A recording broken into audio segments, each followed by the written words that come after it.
Bumaba ang presyo ng ilang Noche Buena items habang may ilan ding produkto ang nagmahal.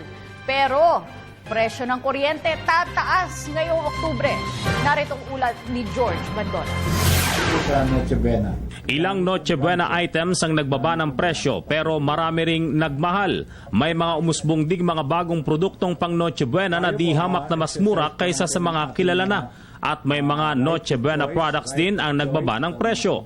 Ayon sa Department of Trade and Industry, kailangan na maging matalino sa pagpili ng mga bibilhin ngayon ng mga consumer. Kasabay nito, nagpalabas ng suggested retail price ang DTI para sa batayang presyo ng mga Noche Buena products. Kaya nanawagan ito na i-report ng mga nananamantalang negosyante na lagpas sa 20% ng mga SRP ang halaga ng mga ibinebenta. Ito po yung makatwiran at reasonable na presyo ng produkto. In other words, yung pinagbabawal ng batas, yung profiteering, halos hindi ka na makakasuhan nun. Kapag lumampas ka sa SRP, nagbenta ka SRP, pagpapaliwanagin ka, bakit lampas? In other words, tatanungin bakit ka nagbebenta ng lampas sa reasonable price. So yung po yun, magkadikit po yung profiteering at saka yung SRP. Pero ngayong buwan ng Oktubre, magmamahal naman ang bayarin sa kuryente.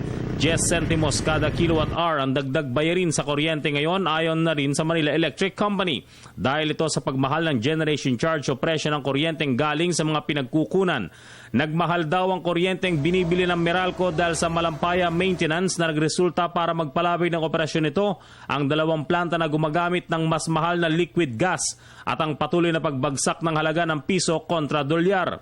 Bukod sa generation charge, nagmahal din ang buwis na binabayaran ng mga consumer pero nagbaba naman ang presyo nito ang transmission charge habang ang iba pang mga bayarin sa kuryente hindi naman gumalaw. There is a slight upward adjustment overall of around 10 centavos per kilowatt hour in October, and however, accounting for the rate adjustments over the past 2 months, meron pa rin tayong 48 cents na reduction. So for a typical household consuming 200 kilowatt hours, this month's adjustment is equivalent to an increase of roughly 20 to 21 pesos in the bill for October. Para sa Telebisyon ng Bayan, George Bandola.